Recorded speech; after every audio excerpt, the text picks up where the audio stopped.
కొన్ని కొన్ని సమస్యలు ఉంటాయి. అవి చిన్నవి కాదు, అలాగని పెద్దవి కాదు. చిన్నవే కదా అని అశ్రద్ధ చేయలేరు, మరీ పెద్ద సమస్యలాగా హాస్పిటల్స్ చుట్టూ పరిగెత్తలేరు. ఇలాంటి ఒక సమస్య ఏమిటంటే నోరు తడారిపోవటం. మీ నోరు పొడి ఆరిపోతూ ఉంటే, తడి లేకుండా ఇబ్బంది పెడుతూ ఉంటే ఏం చేయాలి? ఈ సమస్య నుంచి ఎలా బయటపడాలి? దీనికి సంబంధించిన ఆయుర్వేద ఔషధాలు ఏమిటి? ఈ మొత్తం సమాచారాన్ని ఈ వీడియోలో మనం వివరంగా తెలుసుకుందాం. మిత్రులారా, నమస్కారం. నేను మీ డాక్టర్ చిరుమామిళ్ళ మురళీ మనోహర్. ఈ వీడియోలో మనం చాలా ముఖ్యమైన విషయాన్ని తెలుసుకోబోతున్నాం. నిజానికి ఇలాంటి చలికాలపు రోజులలో చాలామంది చలి అంటే పొడి వాతావరణం, దానికి తగ్గట్టుగా నీళ్లు తాగరు. దీంతో ఈ సమస్య వస్తూ ఉంటుంది. ఇదే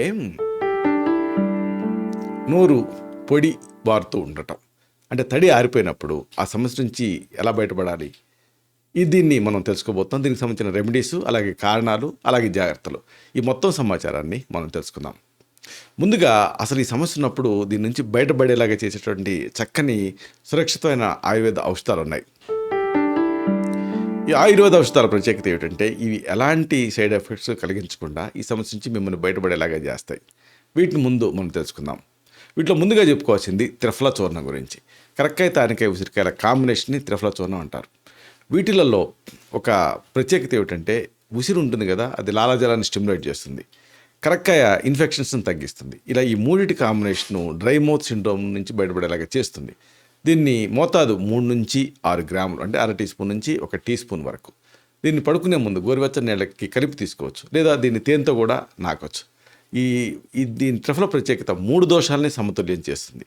దీంతో ఆ జీర్ణక్రియ అనేది మెరుగుపడుతుంది. జీర్ణక్రియ ఎప్పుడైతే మెరుగుపడుతుందో పరోక్షంగా నోరు పొడి బారటం అన్న సమస్య నుంచి మీరు బయటపడతారు. అలాగే రెండోది అతి మధురం, దీన్నే ఎస్టి మధు అంటారు. దీన్ని చూర్ణం. దీని మోతాదు 1 నుంచి 3 గ్రాములు. దీన్ని గోరువెచ్చని నీళ్ళకి కలిపి లేదా తేనెతో కలిపి కూడా తీసుకోవచ్చు. ఎస్టి మధు తాలూకు ప్రత్యేకత ఏమిటంటే ఇది కూడా అంతే, సెలైవరీ గ్లాండ్స్ని స్టిమ్యులేట్ చేస్తుంది. కాబట్టి తేమ క్రియేట్ చేస్తుంది. కాబట్టి ఈ నోరు పొడి బారటం అన్న సమస్య మిమ్మల్ని ఇబ్బంది పెట్టదు. అలాగే మరొక సురక్షితమైంది ఖదిరాధిపతి. దీని మోతాదు 1 నుంచి 2 మాత్రలు. దీన్ని నోట్లో పెట్టుకొని కొద్దిగా కొరికి నవిలి మింగొచ్చు, లేదా గోరువెచ్చని నీళ్ళతో కూడా దీన్ని తీసుకోవచ్చు.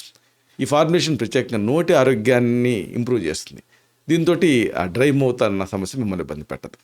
అలాగే మరొకటి ఏలక్కాయతో తయారయ్యే ఏలాది చూర్ణం. దీని డోసు అంతే, 1 నుంచి 3 గ్రాములు. దీన్ని గోరువెచ్చని నీళ్ళ కలిపి తీసుకోవచ్చు, తేనెతో కూడా దీన్ని తీసుకోవచ్చు. దీంట్లో యాలకులు, అలాగే ఇతర సుగంధ ద్రవ్యాలు ఉంటాయి. ఇవన్నీ కూడా సెలైవేషన్ని ఇంప్రూవ్ చేస్తాయి, లాలాజల ఉత్పత్తిని ప్రేరేపిస్తాయి. దీంతో సురక్షితంగా లాలాజలం స్రవిస్తుంది. కాబట్టి ఈ డ్రై మౌత్ ప్రాబ్లం మిమ్మల్ని ఇబ్బంది పెట్టదు. ఇక ఈ సమస్య మిమ్మల్ని బాగా క్రానిక్గా ఇబ్బంది పెడుతూ ఉంటే చక్కని ఇంటి వైద్యాలు ఉన్నాయి. మొట్టమొదటి చెప్పుకోవాల్సింది యూనివర్సల్ సాల్వెంట్, నీరు. నీటిని తరచుగా తాగుతూ ఉండాలి. దీంతో ఆ గోరువెచ్చని నీళ్ళు అయితే ఆ లాలాజల గ్రంథులు స్టిమ్యులేట్ అవుతూ ఉంటాయి. అలాగే మరొక ఆప్షన్ కొబ్బరి నీళ్ళు. ఇది శరీరానికి చల్లదనాన్ని ఇస్తుంది, తేమను కూడా ఇస్తుంది. అలాగే మరొక అద్భుతమైన ఇంటి వైద్యం మజ్జిగ భోజనం తర్వాత ఈ మజ్జిగను తీసుకుంటూ ఉంటే నోరు పొడిబారటం అన్న సమస్య మీకు తగ్గుతుంది. ఎందుకంటే కేవలం దీంట్లో నీళ్ళే ఉండవు, దీంట్లో కాస్త వెన్న ఇవన్నీ ఉంటాయి. అవన్నీ కూడా నోటిలో తేమదనాన్ని కాపాడుతూ ఉంటాయి. అలాగే లాక్టోబాసిల్లస్ స్పోర్స్ దీంట్లో ఉంటాయి. కాబట్టి ఆ ఈస్ట్ ఇన్ఫెక్షన్ ఇలాంటి వాటిని తగ్గించడానికి కూడా ఇది సహాయపడుతుంది. అలాగే మరొకటి అల్లం. చిన్న అల్లం ముక్కని నవ్వితే అది అల్లం ఏం చేస్తుందంటే లాలాజల గ్రంథులను స్టిమ్యులేట్ చేస్తుంది. దీంతో సెలైవేషన్ వస్తుంది. అందుకే మనం అల్లం పచ్చడి తిన్నప్పుడు నోరంతా ఫ్రెష్గా ఎందుకు అనిపిస్తుంది అంటే దానికి ఆ ప్రత్యేకత ఉంటుంది. కాబట్టి చిన్న అల్లం ముక్కని మీరు నమలొచ్చు. అలాగే యాలకులు నోట్లో ఉంచుకొని దాన్ని కొరికి రసం మింగుతూ ఉంటే సెలైవేషన్ అనేది జరుగుతుంది.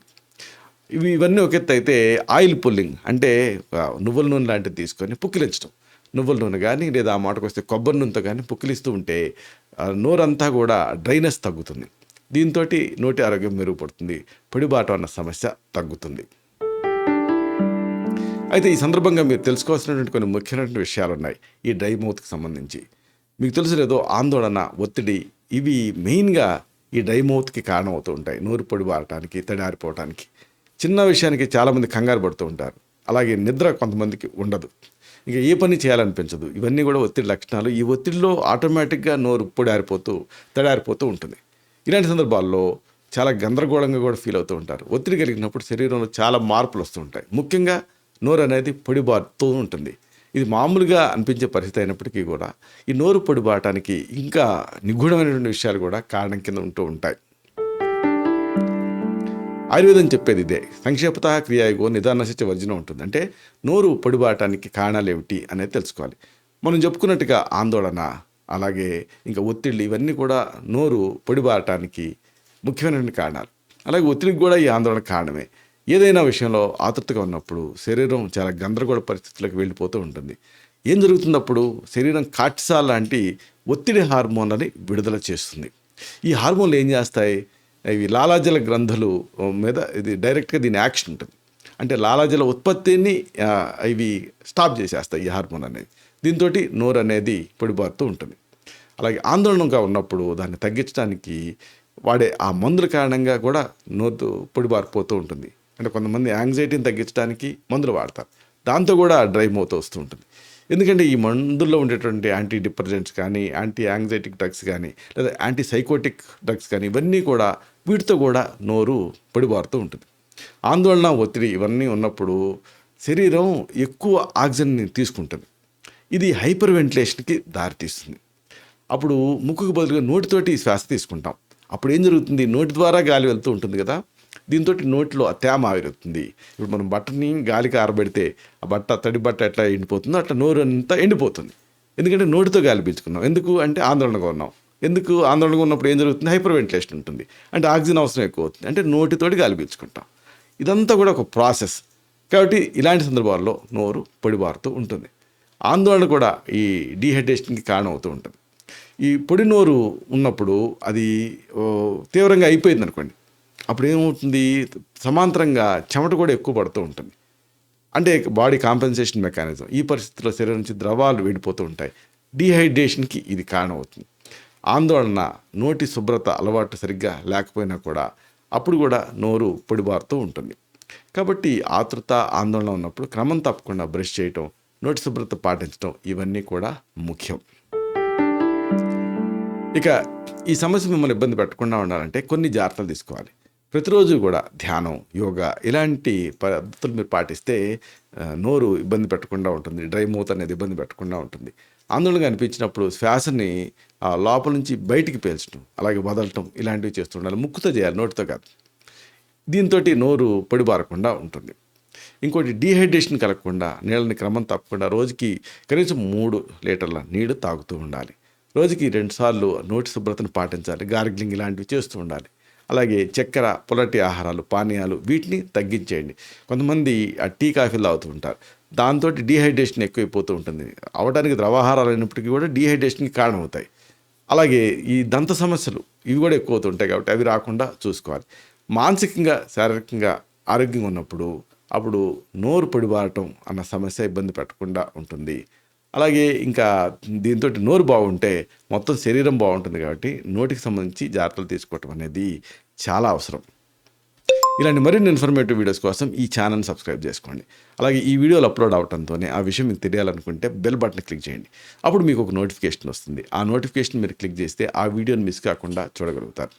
అలాగే అతి ముఖ్యమైన ఒక విషయం ఉంది. ఈ వీడియో మీకు నచ్చితే దీన్ని లైక్ చేయండి, అంటే ఆ థమ్స్అప్ బటన్ క్లిక్ చేయండి. అప్పుడు ఇది మరింత ఎక్కువ మందికి రికమెండ్ అవుతుంది. ఈ వీడియో తాలూకు పర్పస్ సర్వ్ అవుతుంది. అంటే అందరికీ ఆరోగ్యాన్ని, మన అభిలాష, మన ఆకాంక్ష నెరవేరుతాయి. శతం జీవ శరదో వర్ధమానః, శతం హేమంతాన్ శతం వసంతాన్. 100 శరత్తులు, 100 హేమంతాలు, 100 వసంతాలు వర్ధిల్లుతూ జీవించండి. Stay healthy, stay happy, be positive, keep smiling. Love you all. శుభం.